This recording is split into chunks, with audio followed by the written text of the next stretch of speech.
श्रीमते लक्ष्मी हयग्रीव परब्रह्मणे नमः। श्रीमद्यामनमुने नमः। श्रीमते रामानुजाय नमः। श्रीमते नीलकान्त महादेशिकाय नमः। श्रीमदादिवंशटकोपैतीन्द्र महादेशिकाय नमः। श्रीमते श्रीवंशटकोप श्री वेदांत देशिकेन्द्र महादेशिकाय नमः। श्रीमते श्री लक्ष्मी सुमधुरपादुका सेवक श्रीवंशटकोप श्री नारायणेन्द्र महादेशिकाय नमः। श्रीमते श्रीवंशटकोप श्री रंगनाथेन्द्र महादेशिकाय नमः। श्रीमद्रंगशटारि योगचरणस्तात्मरक्षाधरम् श्रीमद्रंगशटारि वीरपुराण लब्धागमान्तद्वयम् ईर्ष्या कम्पविवर्जितं शुभगुणैः भान्तं महद्वंसजं वन्दे वत्सविभूषणं मुदोरं श्रीकृष्णमाद्यं सदा रामानुजदया पात्रं ज्ञानवैराग्यभूषणं श्रीमद्वेङ्कटनाथार्यं वन्दे वेदान्तदेशिकं लक्ष्मीनाथसमारम्भां नाथयामुनमध्यमाम् अस्मदाचार्यपर्यन्तां वन्दे गुरुपरम्परां यो नित्यमच्युतपदाम्बुजयुग्मरुक्माव्यामोहदस्थैतराणि कृताय मेने अस्मद्गुरोर्भगवतोऽस्य दैकसिन्धोः रामानुजस्य चरणौ शरणं प्रपद्ये मातापिता युवतयस्तनया विभूतिः सर्वं यदेव नियमेन मदन्वयानाम् आद्यस्य न कुलपतेर्वकुलाभिरामं श्रीमद्ददङ्ग्रीवलं प्रणमामि मोक्ना भूतं सहस्य महदाह्वयभट्टनाथ श्रीभक्तिसारकुलशेखरयोगिवाः भक्तान् त्रिरेणुपरकालयतीन्द्रमिश्रान् श्रीमत्पराङ्कुशमुनिं प्रणतोऽस्मि नित्यम् नीलातुङ्गस्तनगिरितटी सुप्तमुत्पोद्य कृष्णं पाराद्यं स्वं श्रुतिशतशिरःसिद्धमुद्यापयन्ति स्वोच्छिष्टायां सृजनिगलितं व्यापलाकृत्य पुङ्क्ते गोदानस्यैकमैदमिदं भूययेवास्तु भूयः अन्नमयल पुதுவையாண்டாள் அரங்கற்கு பந்ததிருப்பாவை பல்பதியம் இன்னிசையான் பாடிக் கொடுத்தாள் நப்பாமாலை பூமாலை சூடிக் கொடுத்தாளை சொல்லு சூடிக் கொடுத்த சுடற்கொடியே தொல்பாவை பாடியருட வல்லவல் விளையாய் நாடிக்கு வேங்கடவர்க்கென்னை விடியன்றை மாற்றம் நாம் கடவா வண்ணமே நம்பு श्रीमते रामानुजाय नमः। यो अर्थप्रविश्य मम वाचमिमां प्रसुप्तां सञ्जीवयत्यखिलशक्तिधरस्वधाम्ना अन्यां च अर्थशरणश्रवणत्वगादि प्राणान् नमो भगवते पुरुषाय तस्मै श्रीमते रामानुजाय नमः। நீ பாட்டு 27வது பாட்டு கூடாரை வெல்லும் ஸ்ரீ கோவிந்தா உந்தன்னை பாடிப்பறை கொண்டு யாப்பெரு சம்மானம் நாடு புகழும் பரிசினால் நன்றாக சூடகமே தோள்படையே தோடே சிற்பூவே பாடகமே கணைய கங்கலமும் யாமணிவோம் ஆடை உழப்போம் அதன் பின்னே காத்தோர் மூடனை கைது முழங்கை வழிவாக கூடியிருந்து குளிர்ந்தேரோரிவாய். முந்தின பாசுரத்தில் கிருஷ்ணன் சொன்னான். முந்தின பாசுரத்தில் நீங்க எல்லாம் கேட்டல பாலன்னா வண்ணத்து உங்க பார்த்த சத்தியமே கோல்பன சங்கங்கள் பொய்பாடு வேணுமே சங்கு வேணும். சங்குக்காக புள்ளரையன் கோவில் இருக்கிறதான வெள்ளை விழிசங்கை தரேன். அதே மாதிரியான பசுக்கள் எல்லாம் கூப்பிடுறதுக்காக சங்கு எடுத்துட்டு போவாங்க கிருஷ்ணன் காட்டில். பசு மேய்க்க போச்சு அதை அந்த சங்கை ப்ளோ பண்ணாங்க அதுக்கெல்லாம் வந்துடும் அப்படின்றதான அந்த மாதிரி அந்த சங்கையும் தரேன். அதே மாதிரி பல்லாண்டு பாடுறதுக்கு பெரியாழ்வாரை கொடுத்தேன், கருட கொடியையும் கொடுத்தேன், கோல விளக்குன்றதாக நம்பினையும் கொடுத்தேன் அப்படின்றதாக பெரியாழ்வாருக்கு துணையாக நம்மாழ்வாரையும் கொடுத்தேன் அப்படின்றதாக இப்படி இந்த மாதிரி எல்லாத்தையும் இவர் இருக்காரு, ஒரு பீதாம்பரத்தை கொடுத்தேன். ஏன்னா ஆதிசேஷன் என்னை விட்டு அங்கிட்டு போக மாட்டார், அதனால பீதாம்பரத்தை கொடுத்தேன். இப்படி விதானமாக என்னுடைய பீதாம்பரத்தை கொடுத்தேன். அப்புறம் பார்த்தேன், ரொம்ப எனக்கு அத்தியந்தம் வேண்டியவர்களாக நீங்க இருக்க, அதனால இந்த ஆதிசேஷனையும் உங்களுக்கு அனுப்புறேன்றதாக கிருஷ்ணன் சொன்னான். அதனால ஆதிசேஷனும் இதுதானே கிருஷ்ணாவதாரத்துக்கு முன்னாடி என்னன்னு கேட்டா, படுக்கையை அமைச்சதுதான் கிருஷ்ணன் அவதரிச்சாங்க. பெரிய மனுஷாலாம் போனாங்க, தன்னோட தலகாணி படுக்கையெல்லாம் இருந்தால்தான் தூக்கம் வரும். அதுவும் பர்டிகுலரா குழந்தைகளுக்குலாம் அதோட தலகாணி இருந்தால்தான் தூக்கம் வரும். அந்த மாதிரி பெருமாளுக்கு என்னன்னா ஆதிசேஷன்றதான படுக்கை இருந்தால் மெத்தை இருந்தால்தான் அவருக்கு தூக்கம் வரும். அதனால என்னன்னு கேட்டா, ஏஷ நாராயண ஸ்ரீமான் க்ஷீராத்மவ நிகேதனஹா நாகபத்யங்கம் உத்ஸ்ருத்ய தியாகதோ முதலாம் புரீன். இந்த பார்க்கடல்ல படுத்திருக்கிறதான பரமன் இந்த பெருமாள் அவன் என்ன பண்ணான்னு கேட்டா, நாகபத்யங்கம் உத்ஸ்ருத்ய ஆதிசேஷனை முதல்ல அனுப்பிச்சுட்டு இவன் வடமதுரையிலே வந்து பிறந்தான். முதல்ல பலராமன் தானே வந்தார். அதனால அப்படி அந்த படுக்கையை அமைச்சுட்டு ஆகினால அந்த ஆதிசேஷனையும் உங்களுக்கு கொடுத்தேன். ஏன்னா எனக்கு வேண்டியவர்களுக்கு கைங்கரியம் பண்றதுல ஆதிசேஷன் தான் ரொம்ப ஆசை, அதனால அங்க அவரையும் கொடுத்தேன். இப்படி என்கிட்ட இருக்கிற எல்லாத்தையும் வாங்கிட்டு நீங்க இந்த மாதிரி வந்த காரியம் என்ன முழுக்க ஜெயிச்சிட்டே கேட்டுதான அது சொல்றா. கூடானே வெல்லும் சேர்ந்தோடுதான். உன்னை வந்து சேவிக்காதவர்கள், உன்னுடைய பக்தர்களுக்கு கைங்கரியம் பண்ணாதவர்களை மாத்திரம்தான் நீ ஜெயிப்ப. கூடினவரை என்ன பண்ணுவேன், நீ தோத்து போயிடுவேன் அப்படின்றதான பெருமாள் தோற்று போயிடுவான். சகாதேவன் அந்த மீட்டிங் நடந்தது வாருக்கு முன்னாடி, குருக்ஷேத்திர யுத்தத்துக்கு முன்னாடி பெரிய ஒரு கேபினட் மீட்டிங் பஞ்சபாண்டவாலாம் போட்டார். எப்படியானும் இந்த சண்டையை அவாய்ட் பண்ணணும் அப்படின்றதான ஒவ்வொருத்தர் ஒவ்வொன்று சொன்னான். சகாதேவா நீ என்ன சொல்ற, சாஸ்திரம் தெரிஞ்சவனாச்சே, நீ என்ன சொல்ற அப்படின்னா, திரௌபதி தலைய ஷேவ் பண்ணிடணும், ஒன்ன கட்டி போடணும், இது ரெண்டுத்தையும் பண்ணிட்டாக்க வார நிறுத்திடலாம் அப்படின்றதாக அவன் சொன்னான். என்ன எப்படி நீ கட்டுவியா அப்படின்றதாக பெருமாள் சேலஞ்ச் பண்ற. அப்போ தன்னுடைய பக்தியினால சகாதேவன் கிருஷ்ணன் சேனல் அப்படியே கட்டி போட்டு, யசோதைக்காரும் கிருஷ்ணன் என்ன பண்ணாங்கன்னா கொஞ்சம் விளையாட்டு காமிச்சான். அவன் கொஞ்சம் கொஞ்சமா கயிறை முடிச்சு போட்டு சேர்த்து சேர்த்து சேர்த்து கட்டினா அது லென்த் போறாம இருந்து திருப்பி சேர்த்து கடைசியில் அவளுக்கு ஒரே பேண்டிங், மூச்செல்லாம் வாங்கிட்டு தலையெல்லாம் முகமெல்லாம் வேர்த்து அவளை பார்த்தா ஐயோ பாவம், இதுக்கு மேல இவளை படுத்தக்கூடாது, நம்ம அம்மா வேண்டதாக சொல்லி கட்டுன்னா பண்ணிய பெருமாயன் அப்படின்றதாக கொஞ்சம் விளையாடிட்டு தானே கட்டுப்பட்டாங்க யசோதையின் இடத்திலே. எத்திரும் உரலினோடு இணைந்திருந்து எங்கே எளிவேன் வேண்டுதான. அப்படிப்பட்டதான அந்த பெருமாளுடையதான எளிமை கூடினவர்களுக்கு எல்லாம் ரொம்ப வசமாயிடுவான் பெருமாள், தனியே கொடுத்துருவான். சகாதேவன் கட்டி போட்டான். ஒரு முகத்தெல்லாம் உன்னை இங்கேயே கட்டி போட்டு இருக்கிறப்பார், என்னுடைய பக்தினாலே கட்டுறேன்னுதான். ராஜசூயாளர்கள் இந்த சகாதேவன் தான் சொல்றான், தமிழம் சர்வசம்பன்னம் ஆச்சாரியம் பிதரம் குருன்றதாக சொல்லி யாருக்கு இந்த ராஜசூயாளர்கள முதல் மரியாதை பண்ணணும்ன்றதான் டிஸ்கஷன் வந்தது. எல்லாரும் இருக்கா, வியாசர் இருக்கார், கிருஷ்ணர் இருக்கார், நாரதர் இருக்கார், இன்னும் பல மகர்ஷிகள் மகான்கள்லாம் இருக்கா. யாருக்கு இது பண்ணணும், முதல் மரியாதை பண்ணணும்ன்றதாக கேட்டார். அப்போ சகாதேவன் சொல்றான், அந்த பரமாத்மா இருக்கானே பரத்வத்தோடு கூடினதான சௌலபியம், அந்த உயர்வும் எளிமையும் சேர்ந்ததான கிருஷ்ணன் இருக்கானே, அந்த கிருஷ்ணன் இதோ இருக்கான், எங்கேயோ இல்லை, வைகுண்டத்தில் இல்லை, நம்ம கண் முன்னாடி உட்கார்ந்துக்கிறதான அந்த கிருஷ்ணனுக்கு பண்ணணும். ஆச்சாரியம் பிதரும் குருன்றதாக சொல்லி அவன் எல்லாமாக இருக்கிறான். இந்த கிருஷ்ணனுக்கு தான் முதல் மரியாதை பண்ணணும்னு எப்பவுமே கிருஷ்ணனுடையதான அந்த இது இருக்குல்ல, சாட்சாத் பரமாத்மா அவதரிச்சிருக்கான்றது எல்லாத்தையும் ரியலைஸ்டு சோல்னு சொல்லுவோம். அப்படிப்பட்டதான சகாதேவன் அவன் கட்டி போட்டான். கூடாதவர்களை யாரெல்லாம் போய் ஜெயிச்சான்னு கேட்டாங்க. ராவணனை திருத்தணும்னு பெருமாள் பார்த்தார். சுக்ரீவன் கிட்ட போய் விபீஷன் அழைச்சிட்டு வா, கூடவே ராவணன் வந்திருந்தாலும் என்கிட்ட வந்து கேட்காத, ராவணன் வந்திருக்காங்க அவனை என்ன பண்ணலாம்னு கேட்காத, ராவணனும் வந்திருந்தாலும் அழைச்சிட்டு வா அப்படின்னு பெருமாள் அங்கேயே அவனுக்கு ஆப்பர்ச்சுனிட்டி கொடுத்தார். ராவணன் வரல.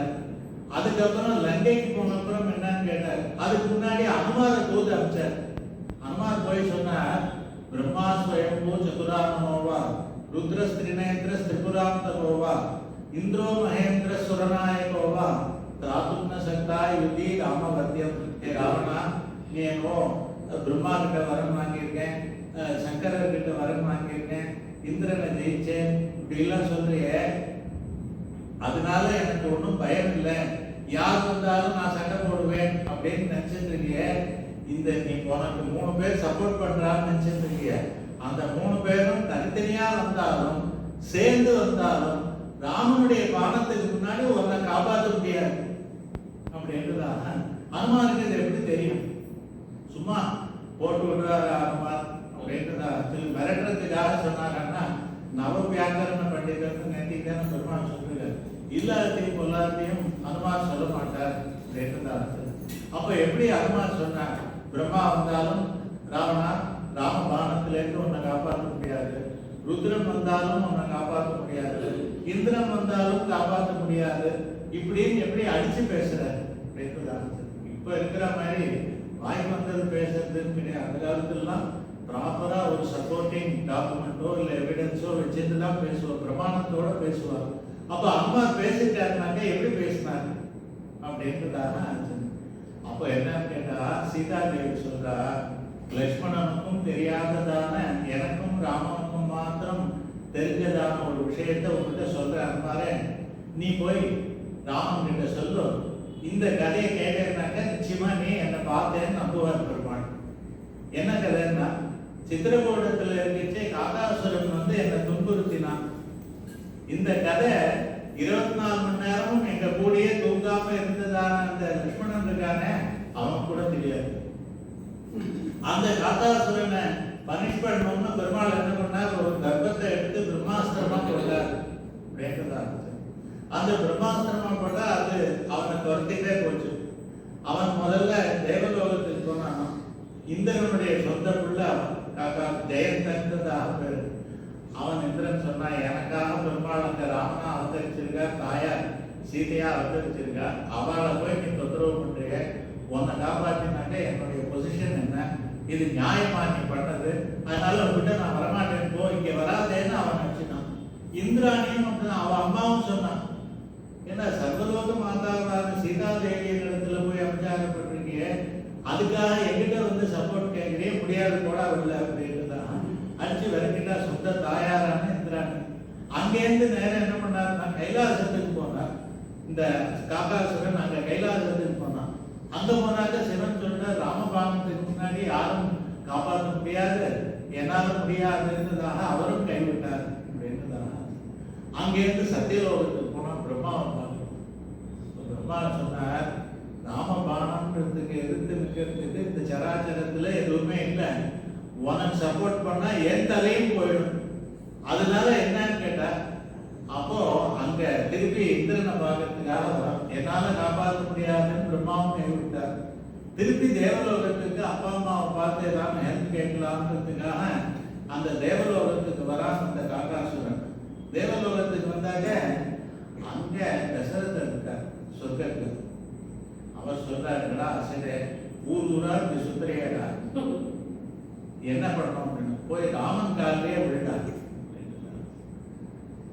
இவாகிட்டெல்லாம் கேட்கறதுக்கு போயில ராமன் காலில் விழு, எத்திசையும் உழன்றோடி இழைத்து விழும் காமம் போல்வதாக அத்திகிரி அருளாவுக்கு அடைக்கலம் நான் புகுந்தேனே, திரீலோகான் சம்பரிக்கிரமே தமேவ சரணங்கதா, இப்படி கூடாரே வெல்லுவான் அப்படின்றதாக இந்த ஸ்லோகம் சீதா தேவி அனுமானுக்கு சொல்லிருக்காங்க.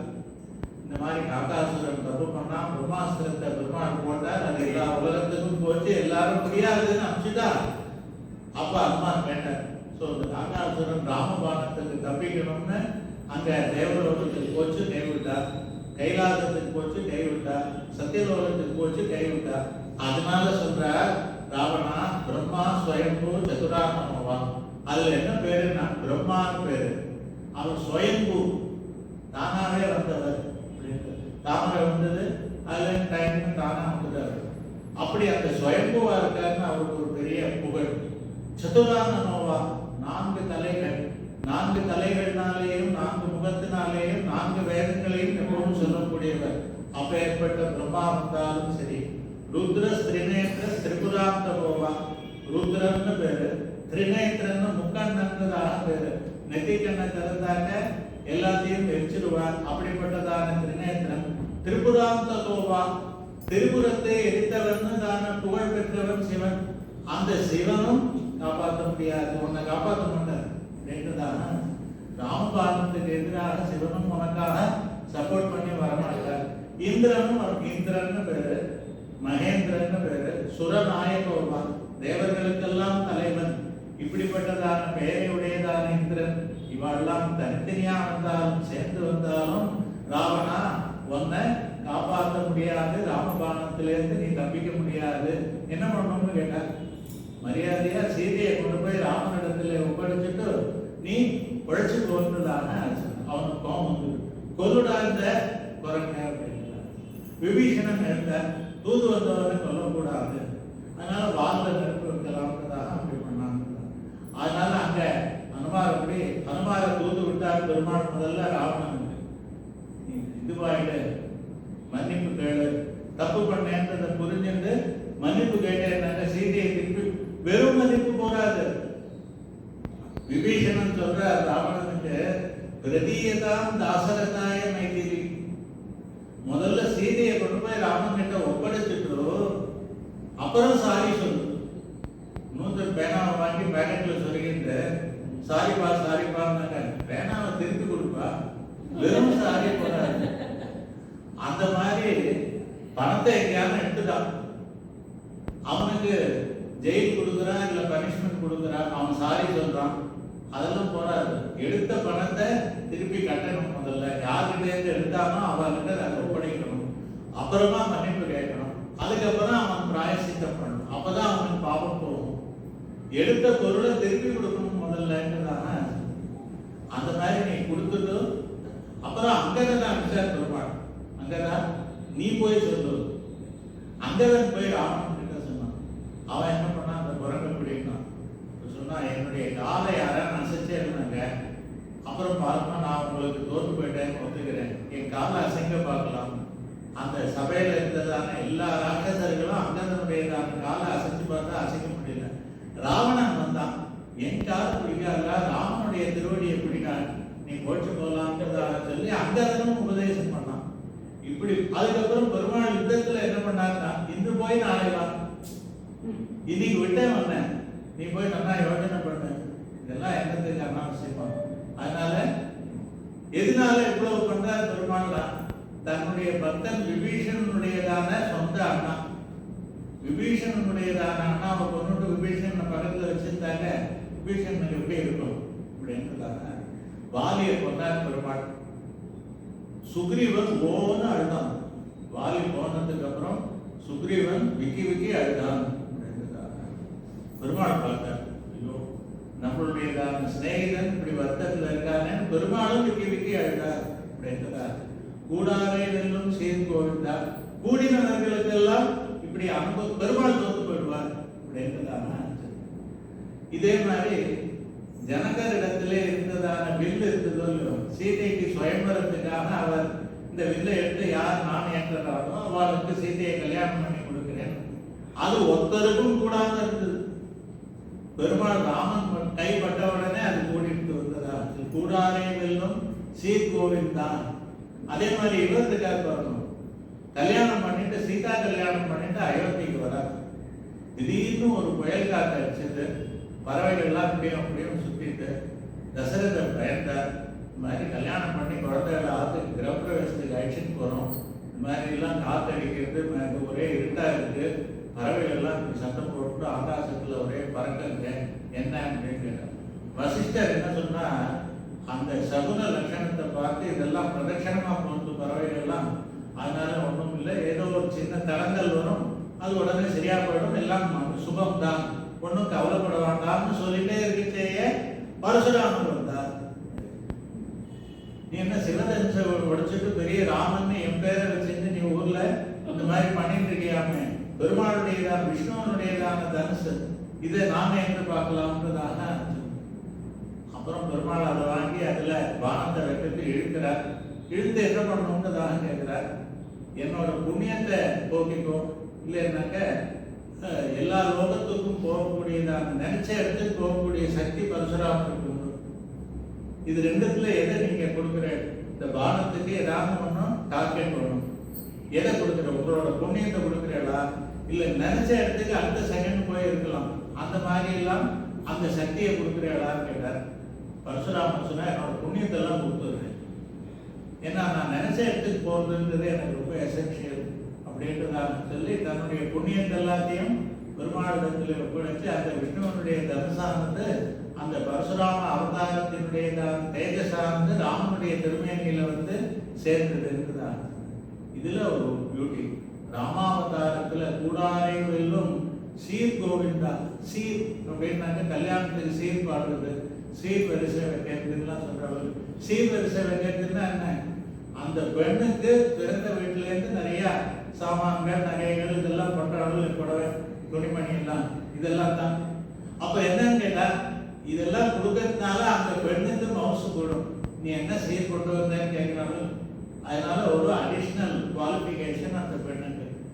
பெருமாளுக்கு என்ன சீர் அப்படின்றது உபய விபூதிநாதன், அது வேற விஷயம். பெருமாளுக்கு கல்யாண குணங்கள் தான் அவனுக்கு இருக்கிறதான பெருமை அப்படின்றதான். பெருமாளுடைய கல்யாண குணங்கள் அப்படின்றதான். நற்பண்புகள் எல்லாம் அளவற்றதான நற்பண்புகளை உயர்வர உயர்நலம் உடையவன் எவனவன் அப்படின்றதாக. அப்படிப்பட்டதான அந்த பெருமாள் கல்யாண குணம். பரசுராமரை ஜெயிச்சார். அப்புறம் என்ன ஆச்சுன்னு கேட்டார். ராமன் என்ன பண்ணார் தெரியுமா? பரசுராமனுடையதான காலை தொட்டு சேவிச்சார். பரசுராமன் காலை தொட்டு சேவிச்சுட்டு அப்புறம் என்ன சொன்னார் கேட்டாங்க, சுவாமி நான் சின்னவன், ஏதாவது இந்த மாதிரி அதிக பிரசங்கித்தனமா பேசியிருந்தாலோ பண்ணியிருந்தாலோ நீங்க அதை மன்னிக்கணும்ன்றதான கருத்து. இதுதான் அந்த ராமாவதாரத்தில் இருக்கிறதான அடக்கம் அப்படின்றதான சொல்லுங்க. பரசுராமர் வந்து மிரட்டுறார், என்னடா நீ என் பேரை வச்சுட்டு இந்த மாதிரிலாம் அட்டகாசம் பண்ணிட்டு அலையறியாமன்றதான, சிவதனுஷம் முடிச்சுட்டு இருந்ததாக என்னமோ பெருசா பேசிட்டு இருக்கியாமெல்லாம் அவர் ஷவுட் பண்றார் பரசுராமன் எல்லா இடத்துலையும். ராமன் என்ன சொல்றாரு கேட்டார், அடியேன் சுவாமி ஏதோ விஸ்வாமித்திரர் வில்ல எடுக்க சொன்னார், அது எடுத்த வேலையில அது உடஞ்சிருக்கு அவ்வளவுதான் அப்படின்னு ரொம்ப லோ வாய்ஸ்ல சொன்னார். ஏன்னு கேட்டா பக்கத்துல தசரதர் அப்பா இருக்கார். அப்பா முன்னாடி கட்டி பேசுறாரு. அப்பா முன்னாடி கோபமா உரக்க பேசுறதுன்றதெல்லாம் அப்பாவுக்கு மரியாதை குறைச்சது அப்படின்னு சொல்லி பெரியவா வசிஷ்டர் இருக்கா, இன்னும் பெரியவாள்லாம் இருக்கா, எல்லாருக்கும் கட்டதுன்றது கூடாது அப்படின்றதாக. அங்கேயே ராமன் என்ன பண்ணாருன்னா அடக்கமா பதில் சொன்னாராம், சுவாமி நான் சின்ன பையன், ஏதோ பெருமாள் அனுகிரகத்துல இது நடந்தது அப்படின்ற மாதிரி அவர் சொன்னாராம். அதுவும் ஒரு கல்யாண குணம். கூடாரை வெல்லும் சீர் கோவிந்தா இதெல்லாம் கேட்டா எப்படி இருக்குன்னா, சுவாமி தேசிகனுக்கு எப்படி இருக்கு கல்யாண குணம்னு கேட்டார். ஸ்ரீரங்கத்துல சுவாமி தேசிகன் எழுந்தவர்கள் இருந்தார். அப்போ என்ன இதுன்னு கேட்டாங்க, அவளுக்கெல்லாம் ஆத்ம குணம்னு கீதையெல்லாம் சொல்றாரு. ஆத்மாவுக்கு இருக்கிறதான குணங்கள் இது சொல்றாரு. அமானித்துவம் அருந்தித்துவம் சொல்றாரு. அப்படி அந்த தேசிகன் ஸ்ரீரங்கத்துல எழுந்தவர்கள் இருந்துச்சு. ஒரு பெரிய சுவாமி, அவர் வந்து ஸ்காலர், அவர் பெரிய புலவரும் கூட. அவர் திடீர்னு பெருமாள் சன்னதியில, ரங்கநாதன் சன்னதியில தேசிகன் பெருமாளை சேவிச்சு அவரும் வந்தாராம். நீர் என்ன பெரிய புலவர்னு சொல்லிக்கிறாளே, கவிஞர்னு சொல்லிக்கிறாளே, உமக்கும் எனக்கும் ஒரு போட்டி வச்சுக்கலாமா? அடியே சுவாமி நான் ஒன்றும் பெரிய புலவன் இல்லை, இப்படி எல்லாம் சொல்லி தப்பிக்காதையும், உமக்கும் எனக்கும் ஒரு போட்டி. இன்னைக்கு ராத்திரி நீரும் எழுதும் நானும் எழுதுறேன். யார் நிறைய ஸ்லோகங்கள் எழுதியிருக்கான்றதை சேலஞ்ச் பண்ணலாம். யார் நிறைய எழுதியிருக்காளோ அவ தான் சிறந்தவள், அவ தான் ஜெயிச்சா அப்படின்றதாக. வேற சபை எல்லாருக்கும் பெருமாள் சன்னதியில் இப்படி சொன்னாங்க. அவர் கட்டாயப்படுத்துறார். சரி உங்க திருவுள்ளம் அப்படின்றதாக அர்ச்சகர் எல்லாம் சொல்றார், சுவாமி தேசிகன் இது ஏதோ பெருமாள் உங்களுக்கு அனுகிரகம் பண்றதுக்காக இது பண்ணியிருக்காரு, அதனால நீங்க இதுக்கு ஒத்துக்க போகிறதாக அவெல்லாம் சொல்ல, சரி நீங்க ஏற்றுக்கிறேன். அப்ப என்ன டாபிக்ல எழுத போறேங்க அப்படின்னு கேட்டார். அதுக்கு அந்த சேலஞ்ச் பண்ணதான சுவாமி ஸ்காலர் சொன்னாரா, ரங்கநாதனுடையதான திருவடிகளை பற்றி எழுத போறேன். நான் எடுத்த டாபிக் இதுதான். ஏன்னா ரெண்டு பேரும் ஒரே டாபிக்லயே எழுதினாங்க, அது இது நல்லா இருக்காது. தனித்தனி டாபிக்ல ரங்கநாதனுடைய நம்பெருமானுடையதான திருவடியை பற்றி நான் எழுத போறேன். சுவாமி தேசிகன் பார்த்தார், நம்பெருமான் திருவடிக்கு கீழே இருக்கிற பாதுகையை பற்றி நான் எழுதுறேன். அந்த சாயங்காலம் ஆச்சு, சந்தியாவந்தனம் பண்ணா அவர் எழுத ஆரம்பிச்சார். அப்பப்போ சிஷ்யாவை கூப்பிட்டு தேசிகன் திருமாளிகைக்கு போய் என்ன பண்ணிட்டு இருக்காருன்னு பார்த்துட்டு வரோம். அவர் சந்தியாவந்தனம் பண்றார், சாயங்காலம் உபாசனம் பண்றார், பெருமாளுக்கு பண்றார், அதுக்கப்புறம் இந்த மாதிரி இருக்கும் சில இதெல்லாம் பண்ணிட்டு இருக்கார். இப்படின்னு சொல்லிட்டே இருக்கான். மணி 9 ஆச்சு. அவர் உட்காந்து எழுதுற மாதிரியே தெரியல. இவன் கடகடகடான்னு எழுதிட்டு இருக்கார். அப்புறம் அடுத்த நாள் காத்தால 2 பேரும் பெருமாள் சன்னதிக்கு வந்தார். கையில தாங்க எழுதினதான ஓலைச்சுவடியை எடுத்துன்னு வந்தார். அவர் என்ன எழுதிட்டாருன்னா பத கமல சரணன்றதாக சொல்லி அது அவர் எழுதி வந்தார். எவ்வளவு ஸ்லோகம்னா 300 ஸ்லோகம் அவர் எழுதி. பெருமாளுடையதான திருவடியை பற்றி 300 ஸ்லோகங்கள் ஒரு ராத்திரியில எழுதியிருக்காரு. ஒரு ராத்திரியில 300 ஸ்லோகம் புதுசா எழுதுறதுன்றது ரொம்ப கஷ்டம். இப்போ கூட அங்க நார்த்தில் எவர் இருக்கார் இல்லையா, ராமபத்ராச்சாரிய சுவாமின்னு ஒரு சுவாமி அந்த இதில் மத்திய பிரதேசில் இருக்கார். அவர் சொல்றார், நான் ஒரு 1 ஹவர்லயோ 2 ஹவர்ஸ்லயோ 100 ஸ்லோகம் இப்போ கூட எழுதுவேன் அப்படின்றதாக அவர் சொல். கண் தெரியாதவர் அந்த சுவாமி ஆச்சாரியர், பெரிய ஸ்காலர் அப்படின்றாங்க. அதே மாதிரி அவர் 300 ஸ்லோகம் எழுதினாராம். நீங்க என்ன எழுதினாங்க இது பார்ப்போம்னா 1000 ஸ்லோகம் பாதுகாப்பு இது சகசிரம்ன்றதாக சொல்லி 1000 ஸ்லோகம். நீங்க 9 மணி வரைக்கும் என் செஷன்லாம் வந்து பார்த்தா நீங்க ஒண்ணுமே எழுத ஆரம்பிக்கலன்னா, அதுக்கப்புறம் பெருமாள் ஐக்கியவன் அனுகிரகிச்சார், ரங்கநாதன் அனுகிரகிச்சார், பாதுகா தேவி அனுகிரகம் எழுதினேன்.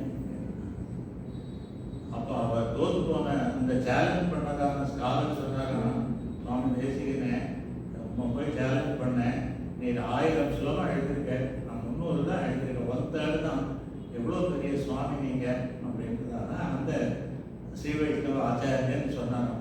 அதை கேட்டுட்டு தேசிகன் பதில் சொல்ற ஆத்மகுணத்துல, சுவாமி நிறைய ஸ்லோகம் எழுதிட்டா பெரிய கவிஞன்னு அர்த்தம் இல்லை சுவாமி. ஏன் அப்படின்னு கேட்டா, பன்னி வச்ச வச்ச வச்சான்னு நிறைய குட்டி போடும், யானை ஒண்ணுதான் போடும். ஆனா அது ராஜாவுடையதான பட்டத்து யானையாக போகும், கோவில்ல போயிருக்கும். அந்த மாதிரி நான் பன்னி மாதிரி ஏதோ வச்ச வச்சான்னு எழுதி வச்சிருக்கேன், நீங்க யானை மாதிரி கொஞ்சம் எழுதினாலும் அவ்வளவு பெருமையாக இருந்ததாக அவர் சொன்னார். கூடாரே வெல்லும் சீர் கோவிந்தா. அவரோட இந்த மனஸ்தாபத்துல ஆச்சாரியர்களுடையதான லைஃப் ஸ்டைல் பிராக்டிஸ் எப்படி இருக்குன்னு கேட்டாங்க. அவரோட திருமாளிகையில வாசல்ல எல்லாரும் செருப்பை தோரணமா மாவள தோரணம் மாதிரி கட்டிட்டாங்க. தேசிகன் திருமாளிகை வாசல் அந்த காலத்து வீடெல்லாம் பார்க்கலனாக்கா வாசப்படி ரொம்ப சின்னதாக தான் இருக்கும், குனிஞ்சு தான் போகணும், 5 அடி கூட இருக்காது, அதனால குனிஞ்சு தான் போகணும். அதுல செருப்பை கட்டி தொங்க விட்டுருக்காரு ராத்திரி. இவர் காத்தால எழுந்து வெளியில வந்தாருன்னா தங்களுடையதான செருப்பெல்லாம் இவர் தலையில படட்டோம்னா அவமானப்படட்டும் தானே. அவர் என்ன பண்ணாருன்னு கேட்டாங்க, அந்த செருப்பை பார்த்தார், சேவிச்சுட்டு கையை கூப்பிட்டு திண்ணையில வந்து வாசல்ல உட்காண்டாராம். என்ன சில பேர்லாம் நல்ல கதியை அடையணும், மோட்சம் அடையணுன்றதுக்காக கர்மயோகத்தை செய்கிறார்கள், சில பேர் ஞான யோகத்தை செய்கிறார்கள். என்ன மாதிரி இருக்கிறவாள் என்ன தெரியுமா, ஸ்ரீ வைஷ்ணவர்களுடையதான பாதுகையே உபாயமாக பற்றி இருக்கிறோம். கர்மாவலம்பகாக கேச்சித்து ஞானாவலம்பகாக ஸ்வயந்து அரிதாசானம் பாதரக்ஷாவலம்பகாக அவர் சொன்னார். இப்படி கூடாரே வெல்லும் சீர் கோவிந்தா கல்யாணம் பண்ணுங்கள். அந்த மாதிரியாக பெருமாள் கிருஷ்ணன் என்ன இது பண்றாருன்னு கேட்டாங்க.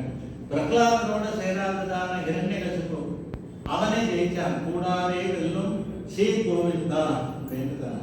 சிசுபாலன் முதலியவர்கள்லாம் அந்த அகங்காரத்தோட, சிசுபாலன் ருக்மணி தாயார் கல்யாணம் பண்ணிக்கணும்ன்றதான அகங்காரத்தோட வந்து பெருமானோட கூடாமல் இருந்தான், தாயாரோட கூடாமல் இருந்தான்.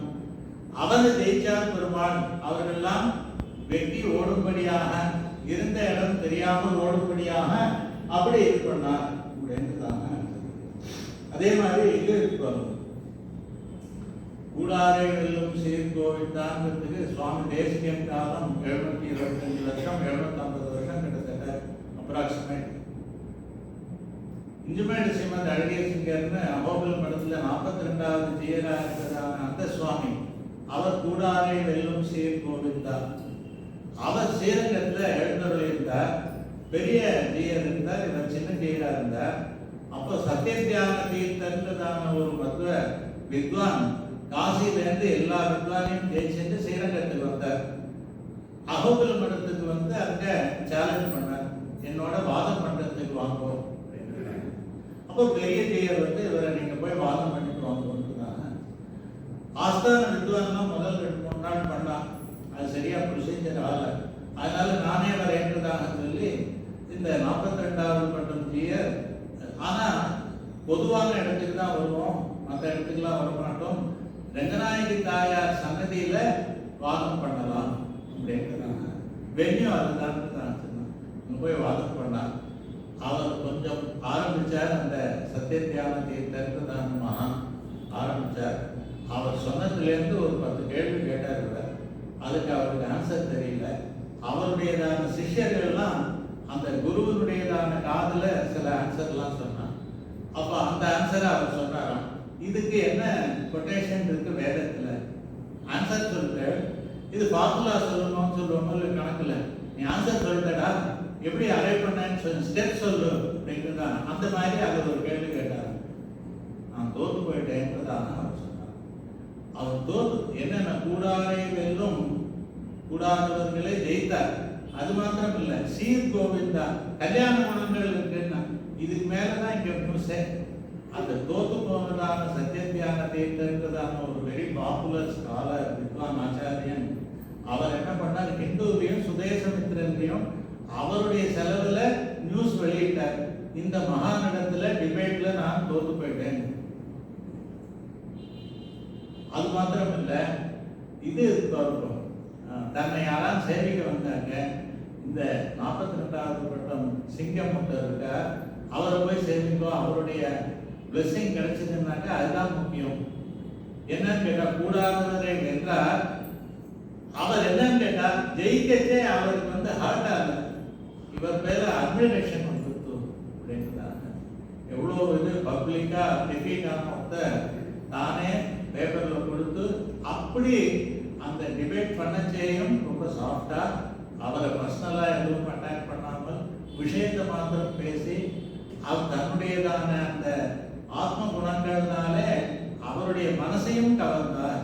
அந்த மாதிரி பெருமாள் பண்ணார், சுவாமி தேசியம் பண்ணார், அதே மாதிரி நம்ம ஆச்சாரியர்கள் எல்லாம் பண்ணுகிறார். அப்படி கூடாரையிலும் சீர்கோவில்தான் பெருமாள் நம்மாழ்வார் ரொம்ப இது பண்ணார். பெருமாள் கிட்ட நம்மாழ்வார் என்ன பண்ணார், திடீர்னு அவருக்கு என்ன தோணிட்டு, பெருமாள் வைகுண்டத்தில் இருக்கிறவன் சர்வேஸ்வரன் ஆளுகை மேல படுத்து உலகம் இல்லாம அவன் வயத்துல இருக்கு, இப்படியெல்லாம் இருக்கிற பெருமாள் எங்க, நாம் எங்க, அம்மா ஆழிப்பிரான் அவன் எவ்விடத்தான் யானார், ஆழிப்பிரான் சக்கரபாணியான அந்த பெருமாள் எங்க, நான் எங்க.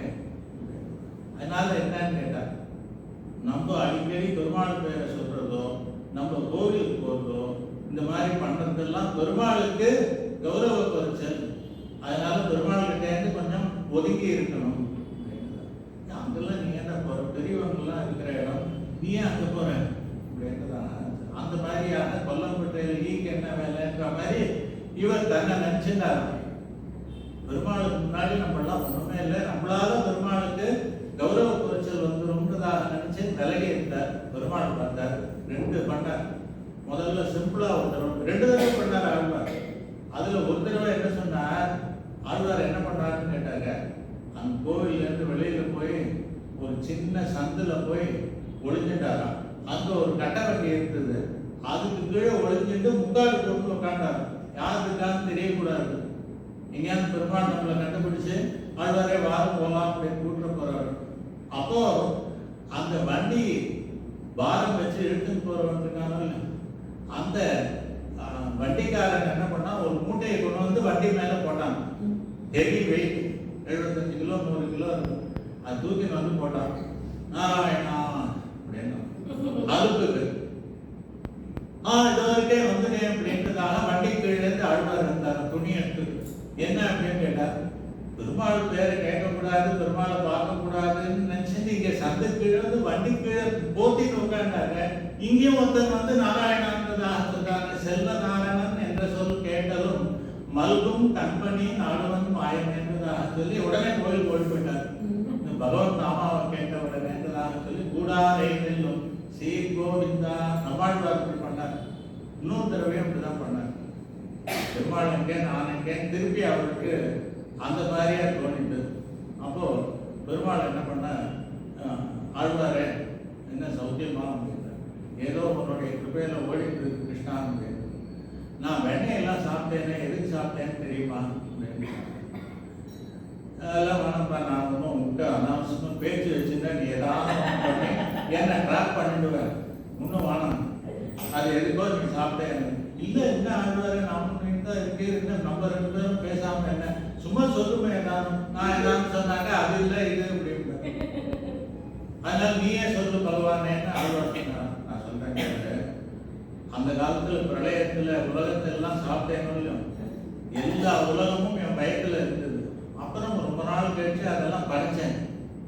அந்த மண்ணெல்லாம் வயத்துல இருக்கும்போது மண் வயத்துல இருந்தாக்க மந்தம் தட்டும். அதுக்காக வெண்ணை சாப்பிட்டேன், நெய் சாப்பிட்டேன், அந்த மந்தமெல்லாம் போகணும் அப்படின்றதுக்காக நான் நெய் எடுத்து சாப்பிட்டேன். எல்லாரும் என்ன திட்டுறா அப்படின்றது. என் வயத்துல வலி அதெல்லாம் இருக்கக்கூடாது, வியாதி வரக்கூடாதுன்றதுக்காக மருந்து மாதிரி நான் சாப்பிட்டேன். ஆழ்வாரே எல்லாரும் என்ன திட்டுறா, என்ன பெருமாளே ஆழ்வார் சிரிச்சாரா, கதை அடிக்கிறதுக்கும் ஒரு அளவு இல்லையா கண்ணா? ஏன் ஆழ்வாரே நீ சொல்லுனாக்க சொல்ல மாட்டேன்னு, நான் சொன்னாலும் நம்ப மாட்டேன்னு, நீ சொல்றது நம்புற மாதிரியா இருக்கு கிருஷ்ணா.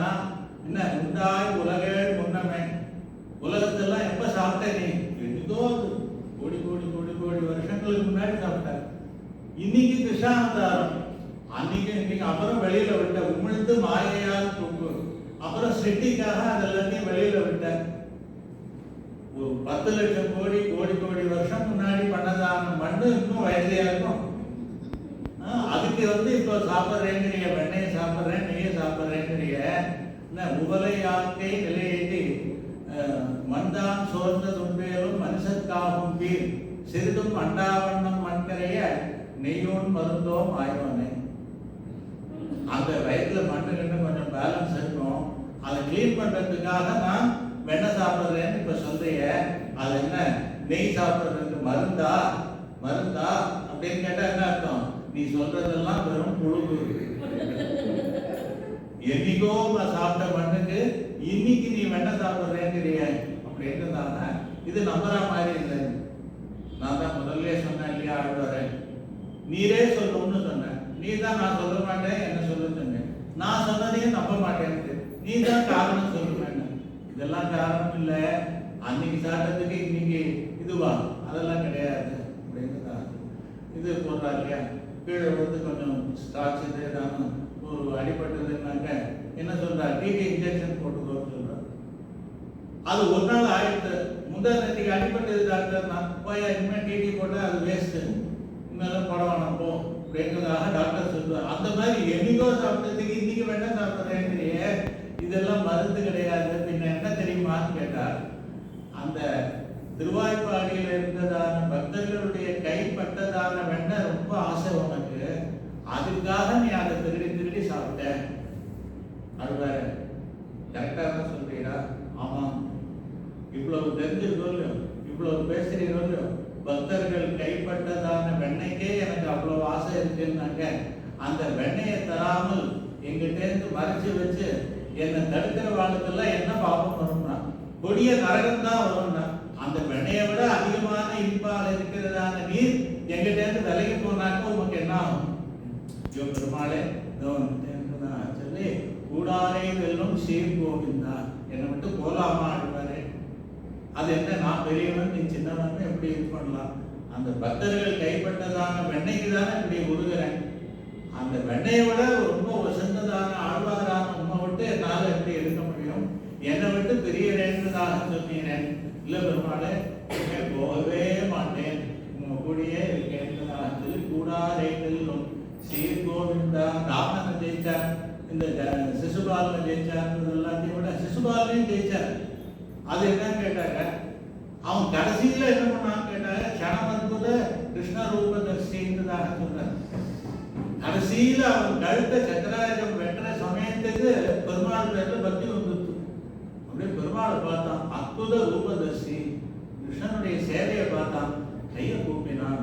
அதராகித சாருவம்சநாளாக பகுடாலம்பி மயூர விச்சமானாக ஹரிநீல சிலா விபங்க நீலாக பிரதிபாசந்து மமாந்திம பிரயாணேன்னு தேசிகன் பிரார்த்திக்கிறார். இந்த மாதிரி வேணுகோபால்னா எனக்கு நீ கடைசியில சேவதாதிக்கணும், என் உயிர் உடலை விட்டு பிரியிட்டு வேணுகோபாலனாக அந்த கிரீடத்துல மயில் தொகையோட கூட நீ சேவை சாதிக்கணும்ன்றதாக கேட்கிறார். அந்த மாதிரி வேணுகோபாலனாக சிசுபாலனுக்கு சேவை சாதிச்சார். அவன் கையை கூப்பினான். இத்தனை நாள் திட்டிருந்ததான சிசுபாலன் கையை கூப்பினான், மோட்சத்தை அடைந்தான். அதனால கூடாரைவெல்லும் சீர்கோவிந்தான் இப்படி பக்தர்கள் கிட்ட தோப்பான் பகவான். சீர்கோவிந்தான்றதாக சொல்றாங்க. கல்யாண குணம், கல்யாண குணத்தை ராமானுஜர் நிறைய இருக்கிறார். கத்தியம் கீதை முதலியதான இடங்கள் எல்லாம் அசங்கேய கல்யாண குணங்களோட மகாத்மாவான்றதாக சொல்றார். அதெல்லாம் வர்ணிக்க முடியாது, அளவே கிடையாதுன்னு. அதுல ஒன்னே ஒண்ணு பார்க்கலாம் கல்யாண குணத்துல. சொன்னதெல்லாமும் கல்யாண குணங்கள்ல இருக்கு. சாதுர்யம்னு பெருமாளுக்கு ஒரு கல்யாணம். சாதுர்யம்னாக்க சுறுசுறுப்பு, வேகம், ஸ்மார்ட்னஸ் அப்படின்றதான இதெல்லாம் சாதுர்யம். அது என்னன்னு கேட்டாங்க, பக்தர்களுக்காக பெருமாள் சுறுசுறுப்பா காரியம் பண்ணுவான் அப்படின்றதான. அந்த மாதிரி ஒரு பக்தர் வர, அவர் கோவிலுக்கு வர, அவர் ஒன்றும் வாங்கிடல, வெறுங்கையோடு கோவிலுக்கு வர.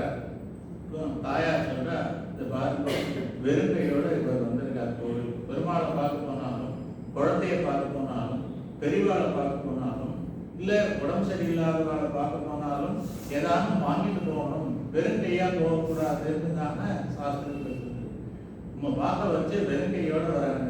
பெருமாள் பார்க்க 4 கை இருக்கோ, அர்ச்சகர் ஏற்கனவே வச்சிருந்த வாழைப்பழத்தையும் தேங்காயும் அப்படி வாங்கி வந்திருக்காம பாரு. சுறுசுறுப்பா காரியம் பண்ணி தாயாரே குறை சொன்னாலும் இதுவா நான் கவனிக்கலமா, இதை வாங்கி வந்திருக்காங்க அப்படின்றதாக தாயாருக்கும் சொல்லக்கூடிய அளவுக்கு சாதுரியம் உண்டு பெருமாளுக்கு அப்படின்றதாக. சுகுத்தன்றதான ஒரு நாகம், அது நாகலோகத்துல இருக்கிறதான ஒரு அழகான அது. தேவலோகத்துல இந்திரன், இந்திரனுக்கு சாரதி மாதலின்றது. அந்த மாதலியினுடையதான பெண் அவளுக்கு வரம் பார்த்துருக்கான். அந்த மாதலி நாரதர் கிட்ட கேட்கிறான், என் பெண்ணுக்கு தகுந்ததான அழகான நல்ல இடம் இருந்தா சொல்லுங்க அப்படின்னு. வாங்க போய் தேடலாம்னு சொல்லி நாரதர் அந்த மாதலியும் அழிச்சுட்டு எல்லா உலகத்திலையும் தேடுறார். நாகலோகத்துல இந்த சுமுகன்றதான அவனை பார்க்கிறார். இந்த பையனை கல்யாணம் பண்ணிக்கோ, பொண்ணுக்கு பொருத்தமா இருக்கு அப்படின்றதாக. அப்போ உடனே அந்த பெரியவாளை போய் கேட்கிறார். அவங்க வீட்டில் இருக்கிறதான பெரியவாளை போய் இந்த பொண்ணுக்கு, இந்த பையனை எங்கள் பொண்ணுக்கு கல்யாணம் பண்ணலான்னு இருக்கோம்னு பேசுகிறாங்க. அப்போ அந்த பெரியவர் ஒருத்தர் இருந்தார், அந்த தாத்தா. அவர் சொன்னார், ஏன் சார் உங்களுக்கு வேற இடம் கிடைக்கலையா அப்படின்றாங்க. ஏன் என்ன ஆச்சுன்னா, ஒன்றும் இல்லை, கருடன் வருவார், ஒவ்வொருத்தர் வீட்டிலேருந்து ஒவ்வொரு வாரம் ஆகாரம், தினம் அவருக்கு ஆகாரம், பாம்பு ஆகாரம். அதனால நாங்கள்லாம் என்னன்னு கேட்டாக்க, அவர் நினைச்சா அட்டாக் பண்ணிட்டு யாரை தூக்குறதுன்னு தெரியாமல் இருந்தது. கருடனோட ஒரு அண்டர்ஸ்டாண்டிங் போட்டோம், ஒவ்வொரு நாளைக்கும் ஒவ்வொருத்தர் வீட்டிலேருந்து ஒருத்தர் வரும், அந்த மாதிரியாக வாரத்துக்கு ஒரு நாள் யாராவது வரும் அப்படின்றதாக போய் இருக்கு. இவ அப்பா அம்மா எல்லாம் கூட கருடன் தூக்கிட்டு போயிட்டார். அடுத்தது இவனுக்கு தான் அந்த முறை. அடுத்த வாரம் இவன் போய் அங்க இருக்கணும், கருடன் தூக்கிட்டு போய் சாப்பிடுவார்.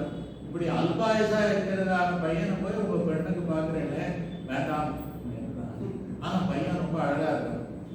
அதனால ஜாதகம் எப்படி இருந்தாலும் பையன் நல்லா சம்பாதிக்கிறாங்க, விடக்கூடாது அப்படின்னு சொல்லி சபார்த்தா இருந்தாலும் பரிகாரம் பண்ணிக்கலாம் அப்படின்னு நம்ம நினைக்கிற மாதிரி மாத்தலி நினைச்சாங்க.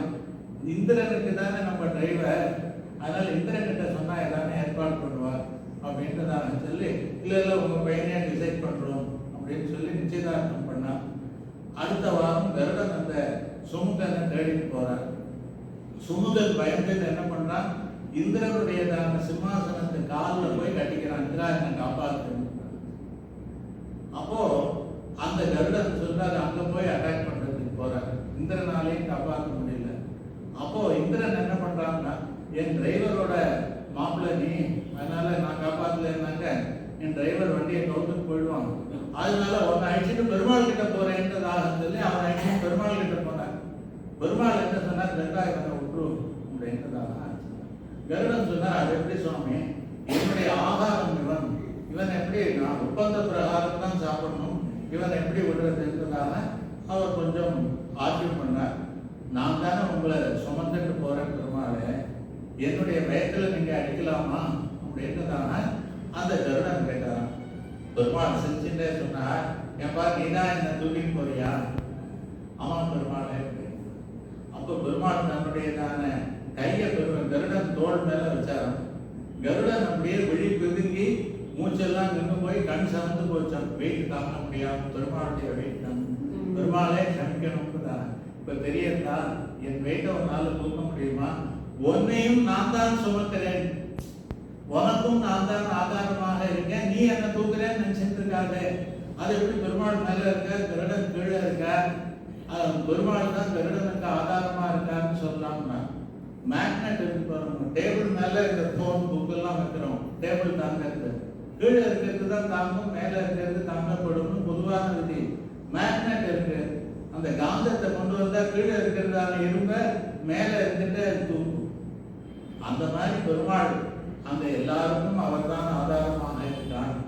இந்த மாதிரி பப்ளிக்கா ஒரு சபையில கருடனுக்கும் சுமுகன் இருக்கு, இந்திரன் இருக்கா, பெருமாள் மாதிரி கருடனும் பெருமாளும் ஆர்கியூ பண்ணிட்டு இருக்கா. அப்போ கருடன் பெருமாள் கிட்ட மன்னிப்பு கேட்டார். பெருமாள் என்ன பண்ணாரா, சாதுரியம். இப்போ கருடனுக்கு சபையில ஒரு பெரிய கௌரவ குறைச்சல் ஆயிடுது. அதனால கருடனுடையதான ஈகோவையும் சாட்டிஸ்ஃபை பண்ணும். அதே சமயத்துல இந்த சுமுகனுக்கும் டேஞ்சர் இல்லாம பார்த்துக்கணும். இந்த சுமுகன் என்ன பண்ணான், கருடனோட சண்டை போடல, வா உன்னை வண்டி பார்த்துக்கலாம், உனக்காச்சு எனக்காச்சுன்னு கருடனோட சண்டை போடல, சாதுவா இருந்தான். பெருமாளை விட்டுட்டு வேற எங்கேயும் போல. இந்த பெருமாள்லாம் நம்மளுக்கு லாயக்கு இல்லைன்றதாக விட்டுட்டு வேற எங்கேயும் போல. அதனால சுமுகன் பேர்ல அவருக்கு ரொம்ப இரக்கம் வந்துதான். அதனால என்ன பண்ணா, தன் திருவடியினால கட்டவதனால சுமுகனை நம்பினாராம். அது போய் நேர கருடன் கழுத்துல விழுந்துதான். கருடன் கழுத்துல பாம்பு எப்படி படம், கோவில் மதில் சுவர்ல எல்லாம் இருக்கு பாருங்க, பாம்பு இருக்கும் கருடன் கழுத்துல, அதுதான் சுமுகன். கருடன் கழுத்துல பப்ளிக்கா போட்டார். அப்போ பெருமாள் சொன்னாராம், கருடன் கழுத்துல சுமுகன் விழுந்த உடனே, கருடா எனக்கு ஒரு ஹெல்ப் பண்றியா அப்படின்னு. என்ன பெருமாள், இந்த சுமுகனை கொஞ்சம் நீ பார்த்துக்கோங்க, எனக்காக நீ அதை பார்த்துக்கோ அப்படின்றதா. கருடனுக்கு உச்சி கொள்கிறது. பெருமாளுக்கு இல்லாத சக்தியா, இல்ல அவருக்கு இல்லாத ஆள் பலமா? அவரே காப்பாற்றலாம், இல்லைன்னாக்க இவ்வளவு பேர் இருக்கா, யாராவது ஒருத்தரை விட்டு காப்பாற்ற சொல்லலாம். எல்லாரையும் அத்தனை பேரையும் விட்டுட்டு என் கழுத்துல போட்டு என்ன காப்பாற்றும்படியாக சொன்னாரு பெருமாள். தேங்க்ஸ், எனக்கு இந்த ஆப்பர்ச்சுனிட்டி கொடுத்தல ரொம்ப தேங்க்ஸ் சாதுரியம். எப்படி போச்சு போறதுதான் சொல்லி கருடனுக்கும் மனசு வருத்தம் இல்லாமல், சுமுகனுக்கும் ஆபத்து இல்லாமல் எல்லாத்தையும் முடிச்சு கொடுத்தாரு பெருமாள் சொல்லி திருமங்கை ஆழ்வார் பாடலார் இந்த விஷயத்தை எல்லாம். அதனால சாதுரியம்ன்றதான கல்யாண குணத்தை உடையவன் பகவான். அப்படி கூடாரை வெல்லும் சீர் கோவிந்தா. இந்த பாட்டுல இருந்து 3 பாட்டுலையும் கோவிந்தா கோவிந்தா கோவிந்தா, அடுத்த பாட்டுலையும் கோவிந்தா, குறையற்றம் இல்லாத கோவிந்தா அப்படின்னு சொல்லி 3 தடவை கோவிந்தா கோவிந்தா சொல்ல போறார். நாளைக்கு பாசுரத்திலேயே சொல்றார். என்னன்னு கேட்டா, கோவிந்தான்றதான பேர் இருக்குச்சே, நான் வேற ஏதோ பேர்லாம் சொல்லிட்டேன் கிருஷ்ணா, அதனால என்னை மன்னிச்சு கொடுத்ததாக நாளைக்கு சொல்ல போறேன். கோவிந்த நாமத்துக்கு இணையான நாமம்ன்றது சர்வத்திர கோவிந்த நாம சங்கீர்த்தனம் கோவிந்தா கோவிந்தா இல்லையா? அதனால அந்த கோவிந்த நாம சங்கீர்த்தனத்துக்கு அந்த இவன் இருந்தான், சத்திரபந்துன்றதான ஒருத்தர் இருந்தான். அதுல திருமாலைன்றதான பிரபந்தத்துல தொண்டரடிப்பொடி ஆழ்வார் பாடார். என்ன பாடுறான்னு கேட்டார், சத்திரபந்துவனுடையதான பாவம் எப்படி இருந்தது, அவனுடைய வினை எப்படி இருந்ததுன்னு கேட்டார். எறும்பு நெய் குடத்தை எறும்புகள் எல்லாம் மொய்க்குமா போல இந்த சத்திரபந்துவனுடையதான ஆத்மாவை பாவங்கள் எல்லாம் மொய்த்து கொண்டிருந்தன. நெய் குடத்துல நெய் வாசனையா இருக்குன்னாங்க, எறும்பு அப்படியே போய் மூடிடும் அப்படின்னுதான். அந்த மாதிரியான இவன பாவங்கள் மூடி இருந்தது. அப்போ என்ன வழின்னு கேட்டார். நாரதர் சொன்னார், கோவிந்த நாமத்தை சொல்லிடுவா, உனக்கு நல்ல கதி கிடைக்கும்ன்றதாக சொல்லி கத்திர பந்துவும் அன்றே பராங்கதி கண்டுகொண்டான். மூன்றெழுத்துடைய வேதால் கத்திர பந்துவும் அன்றே பராங்கதி கண்டுகொண்டான் அப்படின்றார். அதனால 3 எழுத்து கோவிந்த நாமத்தை சொல்லிய நல்ல கதியை அடைந்தார். இதுக்கு அடுத்ததுதான் ஆழ்வார் சொல்றார். ரொம்ப முக்கியமான வரி இது. இத்தனை அடியரானார்க்கு இறங்கும் நம் அரங்கநாய பித்தனை பெற்றும் என்றோ பிறவியுள் விழுமாறே. இத்தனை அடியரானார்க்கு இறங்கும் நம் அரங்கநாய பித்தனை. ரங்கநாதன்றது ஒரு பைத்தியம். என்ன அப்படின்னு கேட்டா, சத்ரபந்து எவ்வளவு பாவம் பண்றான், கோவிந்தான்னு சொன்ன உடனே அவனுக்கு நல்ல கதியை கொடுத்தான் பகவான். அதனால இத்தனை அடியரானார்க்கு கோவிந்தான்னு சொன்னா போறான் அப்படின்றதாக சொல்லி என்ன இதுன்னு கேட்டா, பெரிய பையன்லாம் ஒன்றும் இல்லை, இவ்வளோட்டு இருந்தாலே போறோம். அவனிடத்திலே பெருமாளுக்கு கூடாரைகளும் சேர்ந்து கொடுத்தா கூடினவர்களிடத்திலே இவன் தோற்பான். அப்படிப்பட்டதான நம் அரங்கநாய பித்தனை பெற்றோம். இத்தனைன்றதான வார்த்தையை எல்லா இடத்துலையும் போடலாம். இத்தனை அடியரானார்க்கு, இத்தனை இறக்கும், இத்தனை பித்தனாகிய நம் அரங்கன் அப்படின்றதாக சொல்லி இத்தனை இத்தனைன்றது எல்லா இடத்துலையும் வச்சுக்கக்கூடியதான விஷயம்ன்றதான. பெருமாள் என்ன கேட்கிறான்னு கேட்டார், என் பேரை சொன்னான், என் ஊரை சொன்னான், அப்படி என் அடியாரை நோக்கினான்றதாகலாம் தயாரித்திலையும் அது சொல்றார். என் பேரை சொன்னான் அப்படின்றதாக ஒரு போட்டி வருது. மலை பேர்லாம் சொல்றான்னா ஆல்ப்ஸ் மவுண்டன் அப்படிங்கிறான். அப்புறம் இன்னொன்று வேற சொல்றான். அப்புறம் கடைசியில் என்ன சொல்றான்னா திருமலைங்கிறான். திருமாலிரும் சோலைன்னு சொல்றான். என் ஊர் பேர் சொல்லிட்டாங்க, என் மவுண்டன் பேர் சொல்லிட்டான், அதனால என்னை காப்பாற்றுவேன். ஒரு போலீஸ்காரர் இருந்தார். 1ஆம் தேதி டியூட்டி முடிஞ்சு அவர் வீட்டுக்கு போறார். சாயங்காலம் 7 மணி பஸ்ல போறார். அதே பஸ்ல 1ஆம் தேதி சேலரி வாங்கிட்டு ஃப்ரண்ட் பேக்கெட்ல அசரு மாதிரி வச்சுன்னு அந்த காலத்துலலாம் போவோம். இப்பெல்லாம் எல்லாமே இதுவாயிடுது ஆன்லைன். அப்போ பேக்கெட்ல பணத்தை வச்சுட்டு பஸ்ல போறா. 1ஆம் தேதி தான் நிறைய பிக் பாக்கெட் இருப்பான். அவன் பார்த்தான், இவங்கிட்ட நிறைய இருக்கு, இன்னைக்கு இவனை பிக் பாக்கெட் பண்ணணும்னு அவன் நினைச்சிருந்தான். அந்த சம்பளம் வாங்கிட்டு இருக்கிறவனுக்கும் இந்த திருடனுக்கும் நடுவில் போலீஸ்காரன் இருக்கிறான். 2 பேரும் அந்த சம்பளம் வாங்கினவனும் போலீஸும் ஒரே ஸ்டாப்பிங்ல இருக்கிறா. அந்த சம்பளம் வாங்கினவன் அவன் வீட்டுக்கு போறான், அவன் பின்னாடியே போலீஸ்காரன் போறான். 2 பேரும் ஒரே தெருவில் தான் இருக்கான். முதல்ல அந்த சம்பளம் வாங்கினவன் வீடு வரும், அடுத்தது போலீஸ்காரன் வீடு வரும். அதனால இந்த சம்பளம் வாங்கினவன் அவன் வீட்டுக்குள்ள போற வரைக்கும் போலீஸ்காரன் அவன் பின்னாடியே அவன் வீட்டுக்கு போறான். இவனுக்குன்னு அவன் ஒன்றும் போகல, அவன் வீட்டுக்கு போறான், இவனுக்கு வேறு வீட்டுக்கு போறான். திருடன் பார்த்தான், போலீஸ்காரன் பின்னாடியே போறான், இப்போ ஏதாவது பண்ணோம்னா நம்மளை பிடிச்சிருவான் அப்படின்னு சொல்லிட்டு அன்னைக்கு பிக் பாக்கெட் பண்ணல. பெருமாள் பார்த்தார், என் அடியாரை காத்தான், என்னுடைய பக்தண்டாவன் அசடு மாதிரி ஃப்ரண்ட் பாக்கெட்ல வச்சுன்னு போச்சே பஸ்ல, அது ஒன்றும் தெரியாது, போலீஸ்காரன் பின்னாடியே போய் காப்பாற்றினான் அப்படின்றான். ஒரு மீனவன் இருக்கான், அவன் மீன் பிடிக்கிறதுக்காக இதுல கங்கையில குளிச்சான். கங்கையில குளிச்சாலே புண்ணியம். அது என்னன்னு பார்த்தாக்க அந்தோதயம் மகோதயம். அவன் மீன் பிடிக்கிறதுக்காக நட்டாலும் குளிக்கிறான். எனக்கு ஒன்றும் புண்ணிய ஸ்நானம்லாம் டைம் பார்த்து நல்ல வேலையில குளிக்கணும் அப்படின்றதெல்லாம் இல்லை, நல்ல வேலையில குளிச்சான் அப்படின்றதாக இது சொல்லுவாங்க. இன்னொருத்தன் சீட் ஆடிந்தான், வீட்டுக்குள்ள வேலைக்கு போகாம இந்த மாதிரி வப்பு அடிச்சுட்டு ஃப்ரெண்ட்ஸை வச்சுட்டு வீட்டுக்குள்ள சீட் ஆடிட்டான். அப்பப்போ காஃபி டிஃபன் பற்றி போட்டாலாம் வேற வரணும். இந்த மாதிரி வீட்டுக்குள்ள சீட்டு கச்சேரி நடந்தாக்க அந்த கொண்டாடி பார்த்தா, நீ இந்த மாதிரி எல்லாம் வேண்டாம், உனக்கு வெளியில ஒரு திண்ணை கட்டித்தரேன், அங்கேயே உட்காந்துக்கோ, வீட்டுக்குள்ள வராத, உன் ஃப்ரெண்டே ஆக்ஷன் வராதுன்னு ஒரு திண்ணையை கட்டினான். அதுல கச்சேரி நடந்துட்டே இருக்குது. அவன் ஃப்ரெண்டுக்கு வெளியூர்ல கல்யாணம், எல்லாரும் போனான். அன்னைக்கு ராத்திரி ஒரு பக்தர் வெளியூர்ல இருந்து வந்தார். கோவிலுக்கு போயிட்டு சேவிச்சுட்டு பெருமாளை சேவிச்சுட்டு இந்த திண்ணையில வந்து ரெஸ்ட் எடுத்துட்டார். காத்தால எடுத்து போகலாம், மணி 10 ஆயிட்டு, காத்தால 4 மணிக்கு எடுத்து போகலாம். என் அடியாருக்காக திண்ணை கட்டி வைத்தான். இவன் சீட்டாடுறதுக்காக கட்டினதான திண்ணை. அதனால பெருமாள் என்னன்னா, இத்தனை அடியரானார்க்கு இறக்கும் நம் அரங்கநாய பித்தனை பெற்றும் என்றோ பிறவியுள் துணியுமாறே. இவ்வளவு பைத்தியமா இருக்கு பெருமாள். எதையான ஒண்ணு சொன்னாக்க அவர் கணக்கு எடுத்துக்கிறார். கண்ணுக்குட்டியை பிடிக்கிறதுக்காக, மாட்டை பிடிக்கிறதுக்காக துரத்தின்னு போறான்னு பால்காரன். கண்ணுக்குட்டி கோவில் இப்படி சுத்தின்னு இப்படி ஆப்போசிட்ல வருது. இவன் எதிர்க்க போனாலும் பிடிக்க முடியும், அது பின்னாடியே போனாலும் அதை எங்கேயும் பிடிக்க முடியாது. அதனால எதிர்பக்கம் போய் அதை பிடிக்கிறான். என் கோவில பிரதட்சணமா வந்தான். உன் கோவில யாரையா பார்த்தா நான் கண்ணுக்குட்டியை பிடிக்கணும்ன்ற டென்ஷன்ல போயிருந்தேன். இவன் சொல்றான் என் கோவிலை சுத்தி நான் பிரதட்சணம் பண்ணான் அப்படின்னு அவன் கணக்குல எழுதிக்கிறான்.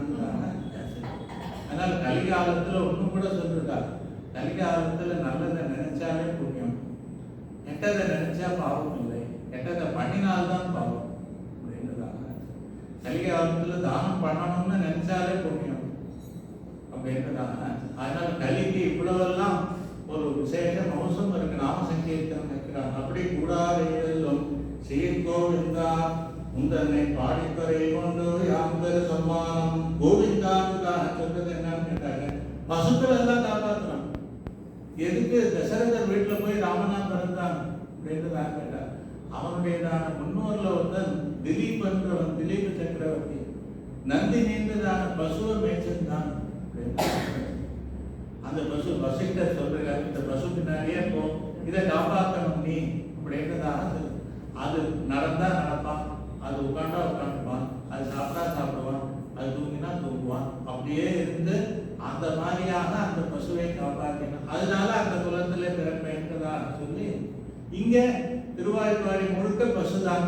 அதனால அந்த பசுக்களை எல்லாம் ரட்சிக்க வேண்டும்ன்றதாக சொல்லி கிருஷ்ணன் இந்த குலத்திலே பிறந்தான், கோவிந்தான்றதாக சொல்லி இளைய குலத்திலே வந்து பசுக்களுக்காக பெருமாள் பிறந்தான். ஏன்னு கேட்டார், அறிவொன்றும் இல்லாதது பசுக்கள், ஞானேன ஹீனஹா பசுபி சமானஹான்றதாக சொல்லு. ஞானம் இல்லைன்னாக்க அவன் மிருகத்துக்கு பசுவிற்கு சமம் அப்படின்றதாக சொல்றாரு. ஞானம் இல்லாததுன்றது என்னன்னு கேட்டாக்க உலக ஞானம் இல்லை, இந்த மாதிரி ஜெனரல் நாலேஜோ மேத்ஸோ சயின்ஸோ அதெல்லாம் கிடையாது.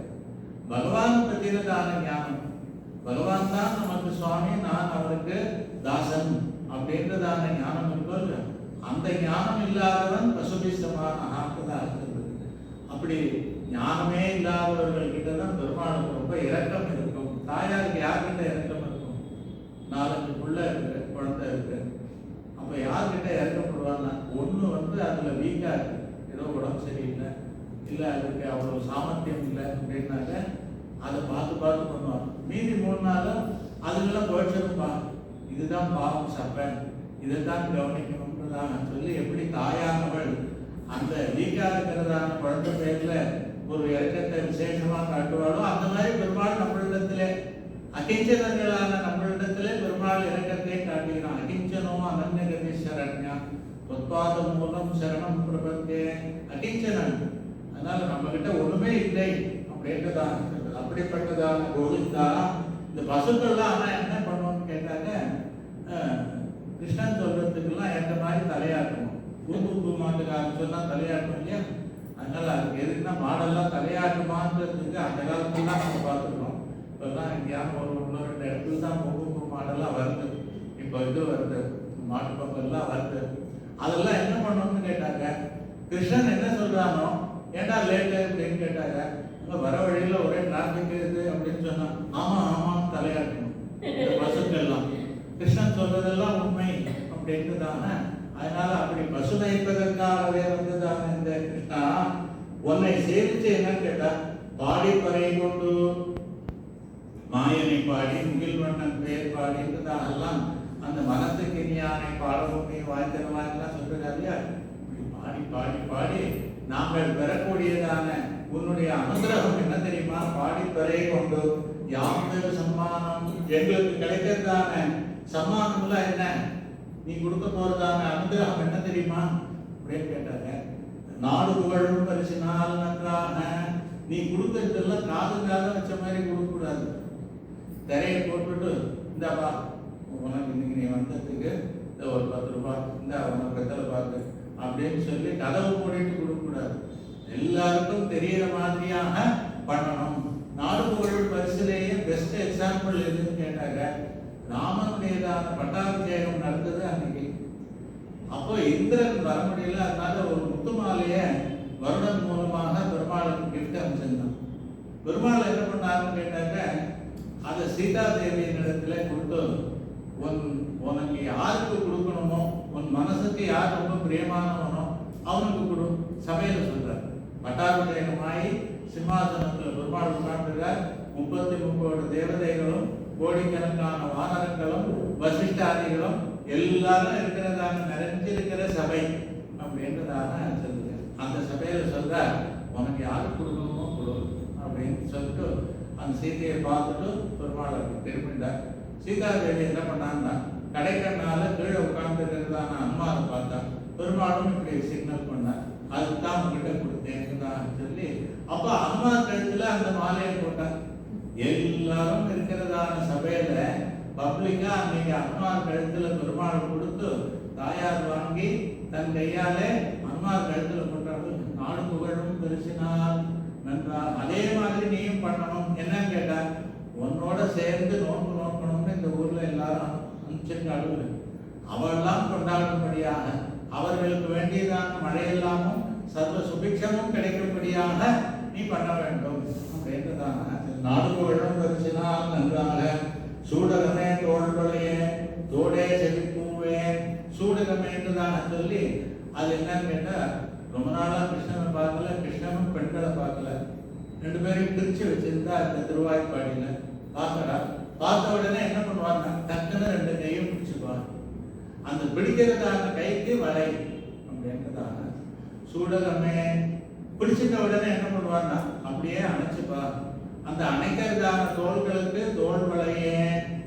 அதுக்கப்புறம் என்னன்னா அப்படியே கழுத்துல தலையில இருப்பா, அது தோடே. அப்புறம் என்னன்னு கேட்டா அந்த இடத்துல வாசனையா இருக்கணும், செவிப்பூவே. நான் செவிப்பூவேன்றது என்னன்னு கேட்டாக்க பூ. சில பேர்ல பூ இங்க ஸ்டைலா வச்சு பார்ப்போம். அந்த செவிக்கு மேல இருக்கிறதான பூ வெறும் மாட்டல் கிட்டல் நம்ம நிறைய நகைய சொல்லலாம். செவிப்பூவேன்றதான வாசனை இருக்கிறதான புஷ்பத்தை இங்க வச்சுக்கிறது இது ஒரு ஸ்டைல் இல்லையா? எல்லாரும் இங்க வச்சுக்கிறாங்க, சில பேர் இங்க வச்சுருவாங்க பூ. அந்த மாதிரியான செவிப்பூவே எதுக்குன்னு கேட்டாங்க, கிருஷ்ணன் நம்மள ஆலிங்கனம் பண்ணிட்டு அப்படி தலையை அப்படி வச்சுட்டாங்கன்னாக்கா நம்ம தோல்ல அவனுக்கு பூ வாசனை கிடைக்கணும் அப்படின்றதான சொல்லி அந்த அவனுடையதான திருமுகத்தை நம்ம தோல்ல வைக்கச்சே அவனுக்கு ஒரு கைங்கரியம் வாசனை அங்க இருக்கணும் அப்படின்றதான சொல்லி அது செவிப்பூவே. இப்படி அந்த மாதிரி தோல்ல போய் சாஞ்சுட்டாங்க, அந்த பூவையும் முகந்து பார்த்துட்டாங்க. கிருஷ்ணனுக்கு என்ன ஆகும்னு கேட்டா, பெண்களுக்கு பக்தர்களுக்கு தோற்று அவர்கள் காலிலே விழுவாங்க. அந்த விழறதான காலுக்கு அந்த பாடகனைய பல்கலமும் யாமணிவோம் காலுக்கு கொலுசு அந்த இடத்துல அது போடணும் அப்படின்றதான. அதனால பெருமாள் ஒவ்வொரு இடமாக இப்படி பிடிப்பான். அந்த இடத்துக்கெல்லாம் நகை வேணும். எதுக்குன்னு கேட்டா இதுல ஒரு சுவாரஸ்யம் இருக்கு. நீ வச்சே நான் ரொம்ப அட்ராக்டிவா இருக்கணும், என்னுடைய ஸ்டேட்டஸ் உனக்கு தெரியணும், மற்றவாளை விட நான் டிஃபரெண்டா ஹை குவாலிட்டியா நகையெல்லாம் போட்டுருக்கேன்னு தெரியும். இதெல்லாம் படாடபத்துக்காக இல்லை. அது என்ன சொல்றாங்க, பெருமாள் கையை பிடிப்பாங்க. பெருமாள் கை பிடிக்கச்சே அங்க வள இருப்பாங்க அப்படின்னு பெருமாளுக்காக. அடுத்தது என்னன்னு கேட்டாங்க, தோளை அணைப்பான், தோல் வளைகள் அப்படின்னு தான் சொல்லி பெருமாள் அணைக்கச்சே அவனுக்கு சந்தோஷத்துக்காக தோல் வளைகள். அடுத்தது தோடு.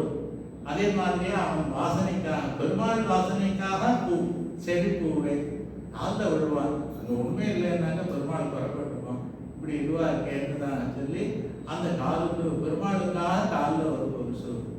இதுல என்னன்னு கேட்டா எல்லாம் பெருமாளுக்கு பெருமாளுக்கு பெருமாள். இதுதான் தத்துவம். எது பண்ணிட்டாலும் நம்ம பண்ணிக்கலாம்.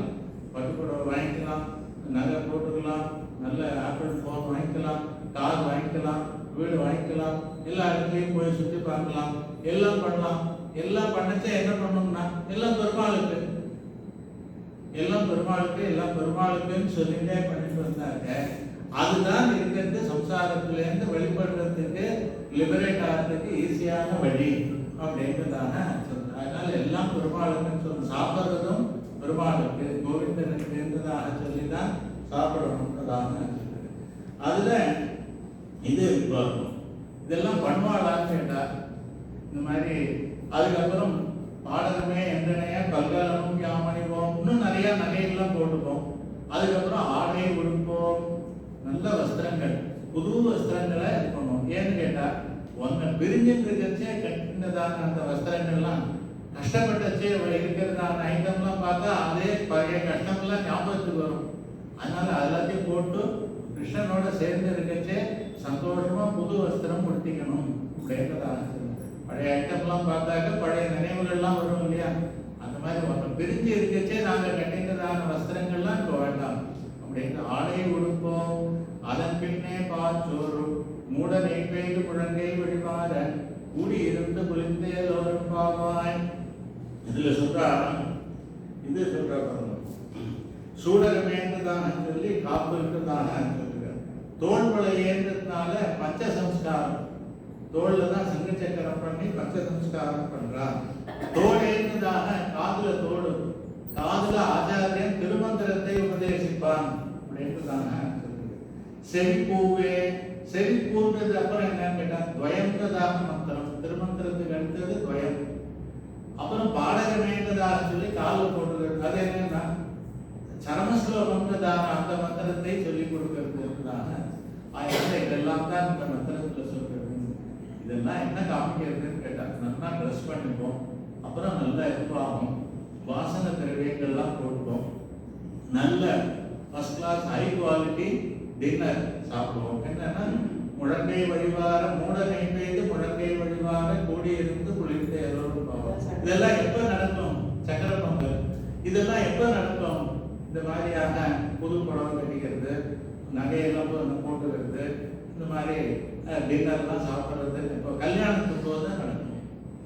பெருமாளோட கல்யாணம்ன்றது தான் இது அப்படின்னு சொல்லி, பெருமாளோட கல்யாணம் பண்ணா எப்படின்னு கேட்டா, கல்யாணம் அங்க பெருமாள் நம்மளுக்கு பண்றதான உபச்சாரம் எல்லாம் இருக்க ரிசப்ஷன், அதைத்தான் இங்க பாசுரத்துல சொல்றா, அதைத்தான் நம்ம கல்யாணத்துல தான் நம்ம ஃபாலோ பண்றோம். என்ன அப்படின்னு கேட்டாங்க, அச்சிராதி மார்க்கத்துல போய் இவன் விரஜாநதியை கடந்து வைகுண்டத்துக்குள்ள நுழைஞ்சான்னாக்க அக்கறையில நித்திய சூரிகள்லாம் வருவார்கள். வந்து என்ன பண்ணுவான்னு கேட்டா தம் பிரம்மாலங்காரேன அலங்குர்வந்தி அப்படின்னு தான் சொல்லி, பிரம்மத்தோட பரபிரம்மமான பரமாத்மாவான நாராயணனோட சேரப்போதான் இந்த முக்தாத்மாவுக்கு வேண்டியதான அலங்காரங்கள் பண்ணுவார்கள் அப்படின்னு. என்ன பண்ணுவா? சதம் மாலா ஹஸ்தாக, சதம் சூர்ண ஹஸ்தாக, சதம் வாசோ ஹஸ்தாக, சதம் அஞ்சன ஹஸ்தாக, சதம் பணஹஸ்தாக அப்படிங்கிற 500 அப்சரஸ்கள் நித்திய சூரிகள் வந்து இவனுக்கு அலங்காரம் பண்ணுவா. கண்ணுக்கு மையிடுவா, வாசனை போட்டு போடுவா, அப்புறம் மாலை போடுவா, கண்ணாடி காப்பா, விசிறுவா, இந்த மாதிரி எல்லாம் கண்ணுக்கு மையிடுவார்கள். இதெல்லாம் என்ன பண்றாங்க? மாமியார் மாப்பிள்ளைக்கு கண்ணில் மையிடுறது. ஜான்வாசத்தும் போது என்ன பண்றான்னு கேட்டா ட்ரெஸ் கொடுக்குறான். தம் பிரம்மாலங்காரேன அலங்குர்வந்தி, மாப்பிள்ளைக்கு போட்டு சூட்டு டை எல்லாம் போட்டு அந்த கோவிலே முந்தாத்துல கட்டிப்பாங்க. அதை கட்டிட்டு ப்ரொசெஷன் அந்த ஜான்வாசம் அங்க பிரம்ம ரதத்துல அவனை எழுந்தருளம் பண்ணி, இந்த முக்தன் புதுசா வைகுண்டத்துக்கு வந்தாங்க, அவனை பிரம்ம ரதத்துல எழுந்தருளம் பண்ணி அவனை பெருமாள் எழுந்தருளை இருக்கிறதான அந்த திருமாமணி மண்டபத்துக்கு அழைச்சிட்டு போவா பிரம்ம ரதத்துல அப்படிங்கிறதான. அழைச்சிட்டு போச்சு என்ன பண்ணுவாங்க, அங்க நித்திய சூரிகளும் முக்தர்களும் இருக்காலும் எல்லாருக்கும் ஒரு அரண்மனை பெருமாள் கொடுத்துருக்காரு. எல்லாரும் வீட்டு வாசல்ல பூர்ண கும்பம் வச்சுட்டு எங்க குடிசைக்கு வந்து பொன்னடி சாத்தணும் சுவாமி, எங்க குடிசைக்கு வந்து பொன்னடி சாத்தணும்ன்றதாக இப்ப புதுசா வைகுண்டத்துக்கு வரதான இந்த முக்தாத்மாவை ஏற்கனவே எப்பவும் இருக்கிறதான நித்திய சூரிகளும் முக்தர்களும் எப்போ அங்க இருக்கிறதானவர்கள்லாம் இவனை எங்க குடிசைக்கு வந்து உங்க கால் படணும், எங்களுக்கு அந்த பாக்கியத்தை தரணும். அது மாத்திரம் இல்ல, ஒவ்வொருத்தரும் தாங்கள் கொண்டு வந்ததான அந்த சொம்புலேருந்து இருக்கிறதான தீர்த்தத்தை இந்த முக்தாத்மாவுடையதான பாதங்கள்ல சேர்த்து அதை நல்லா அனுப்பி விடுவான் அப்படிங்கிறதான். அப்படி அதெல்லாம் பதியினில் பாங்கினில் பாதங்கள் கழுவினர் ஆழ்வார் சொல்ற. பதியினில் பாங்கினில் பாதங்கள் கழுவினர். இந்த முக்தனுக்கு அங்க போனாங்க இப்படி எல்லாம் பாத பூஜை பண்றான் அப்படிங்கிறார். பாங்கா பாதங்கள் கழுவினார்னு ஆழ்வார் சொல்றார். பாங்கா கழுவினார்னா என்ன அர்த்தம் அப்படின்னு கேட்டார். அந்த பாதங்களை கழுவிச்சு நம்ம எல்லாம் நித்திய சூரிகள் நம்ம பூலோகத்துக்கே ஒரு நாளும் போனதில்லை, இங்கே இருக்கோம். இவன் அங்கேருந்து இன்னைக்கு வந்திருக்கான், இவன்காவது போய் நான் அனுபவிச்சிருக்கேன் அப்படின்னு மனசுல எண்ணம் இல்லாமல், ஐயோ இந்த சுவாமி இன்னைக்கு வந்தாரு, இவர் திருவடியை அலம்பரதான பாக்கியம் இன்னைக்கு கிடைச்சது, என்ன பாக்கியம் சுவாமி, சுவாமி இந்த பாக்கியத்தை எங்களுக்கு கொடுத்ததாக சொல்லி பதியினில் பாங்கினில் பாதங்கள் கழுவினர். போறதாக சொல்லி பெருமாள் கிட்ட ஆக்ஷன் போறா. அங்க பெருமாள் கிட்ட அவனுக்கு அப்புறம் என்ன பண்றாருன்னா தம் பிரம்மகந்தம் பிரவிசதி சென்ட் அடிக்கிறாளாங்க. பிரம்மத்தோட சேர போறதான இந்த ஆத்மாவுக்கு ஒரு ஸ்ப்ரே அடிக்கிறார், பிரம்ம ஸ்ப்ரே. இங்க மாப்பிள்ளைக்கு அடிக்கிறார். அதே மாதிரியான பிரம்ம ரசம் பிரவிசதி, அவனுக்கு அந்த மாதிரியான ஒரு ஸ்பெஷல் டேஸ்டையும் அவனுக்கு சுவையையும் அவனுக்கு கொடுக்கிறார்கள். அப்புறம் பெருமாள் அந்த இருக்கிறதான கோவில் வாசல் போய் இறங்கி அவன் பெருமாளை பார்த்து சேவிச்சு தூரங்கேருந்து கிட்டக்க போய் பெருமாளிடத்திலே பிரார்த்திக்கிறான். இதுதான் இங்கே சொல்றேன். அப்ப என்னன்னு கேட்டார், பெருமாள் என்ன சொல்றாருன்னாக்கா, முழங்கை மூட நெய்வேது முழங்கை வழிவார கூடியிருந்து குளிர்ந்த பாவாய். அது சக்கர பொங்கல் எப்படி பண்ணுவாங்கன்னா, நெய்யினை நல்லதோ என்று சொல்றாரு. அப்படி அந்த பெரியாழ்வார் சொன்னபடி நெய்க்கு நடுவில் கொஞ்சம் சாதம் இருக்கும். சாதத்துல ஒரு ஸ்பூன் ஒரு கரண்டி நெய் இல்லை, நெய் தான் ஃபுல்லா, நடுவில் கொஞ்சம் சாதம் இருக்கும். அப்படிப்பட்டதான அதே மாதிரி இங்க என்ன கேட்டா, சக்கர பொங்கல் பண்ணி 150 லிட்டர் பால்னாக்க ஒரு 5 லிட்டர் 5 படி அரிசி, 5 கிலோ அரிசி. அப்படி அந்த பால்லையே அது வேகணும் அப்படிங்கிறாங்க. முந்திரி பருப்பு, பாதாம், குங்குமப்பூ, பச்சை கற்பூரம், ஏலக்காய் எல்லாத்தையும் போட்டு பண்ணி நெய்யை கொட்டி அதுல இதெல்லாம் உண்டான்னு கேட்டா, ஸ்ரீவில்லிபுத்தூர்ல எங்க சுவாமி சொல்லிருக்காரு, மின்காலத்துக்கெல்லாம் வடை கட்டுவா கோவில்ல. எப்படி கட்டுவாங்க, உளுந்துல கட்ட மாட்டாங்க, முந்திரி பருப்புலயே கட்டுவாங்க. அதுல நெய்யிலேயே தான் பொறிப்பா அப்படின்ட்டுதாங்க. அப்படிலாம் இருந்திருக்கு. பெருமாள்னு பண்ணாங்க, ராஜாதி ராஜன் அவனுக்கு பண்றது எல்லாம் ஃபர்ஸ்ட் கிளாஸா இருக்கணும், பெருமாளுக்கு பண்றோம் அப்படின்ட்டுதாங்க. அந்த மாதிரி மூட நெய் பெய்து முழங்கை வழிபார பெருமாள் சாப்பிட்றா. அவர் கையில இருந்து வழி எடுத்து அதை கீழே இருக்கிறதான ஒரு பக்தன் சாப்பிட்றான், அவன் கையில இருந்து வழி எடுத்து கீழே இருக்கிறதான பக்தன் சாப்பிட்றான்றதாக கிருஷ்ணாவதாரத்துல இந்த விஷயத்தை பெருமாள் முழங்கை வழிபார பண்ணி காமிச்சார். அவர் போய் நெய்யும் பெண்ணையும் திருடுவார்கள். திருடினாக்க உரல் மேல ஏறி அதுக்கு மேல ஒரு பையன் அந்த ஆடு குதிரை மாதிரி உறிஞ்சிட்டு இருப்பான், அவன் மேல ஏறி அப்படிலாம் இருக்கும். அங்க போய் பானையை குச்சியால புல்லாங்குழலால தட்டி உடைச்சு அதுல இருந்து கொட்டும். அதை பெருமாள் சாப்பிடுவார். வெண்ணெய் நெய்யும் முழங்கை வழியா போகும். கீழே இருக்கிறவெல்லாம் அது பிடிச்சுன்னு ஒருத்தர் முழங்கையில இருந்து ஒருத்தர் அப்படின்னு. அதே மாதிரி தான் அங்க பிரம்மத்தோட என்னன்னு கேட்டா, சோஸ்மதே சர்வான் காமான் சஹ பிரம்மணான் கஷ்டிதேதின்னு தான் சொல்லி அகமன்னம் அகமன்னம் அகமன்னாத அகன்னதான் சொல்லி, அது நான் பெருமாளுக்கு அன்னமாக இருக்கிறேன், பெருமாள் எனக்கு அன்னமாக இருக்கிறான் தான் சொல்லி இந்த ஜீவாத்மாவை பரமாத்மா அனுபவிக்கிறான், பரமாத்மாவை ஜீவாத்மா அனுபவிக்கிறான்றதுதான் இப்படி மூட நெய்வேது முழங்கை வழிவார கூடியிருந்து குளிர்ந்தேலோர் சொல்றார். அடுத்த பாசுரத்துல தங்களுடையதான ஆகிஞ்சன்யம், தங்கள் இயலாமையை சொல்லி பெருமாள் திருவடிகளிலே சரணாகதி பண்ணுகிறார்கள். ஸ்ரீரங்க பூர்வ கடது யதீசான கதாசிரயம் ஸ்ரீவத்ச வம்சதிலகம் வந்தே ஸ்ரீ கிருஷ்ணதேசிகம் ஸ்ரீமதே நிகமாந்த மகாதேசிகாய நமஹ ஸ்ரீமதே ராமானுஜாய நமஹ ஸ்ரீமத் ராமானுஜாய நமஹ.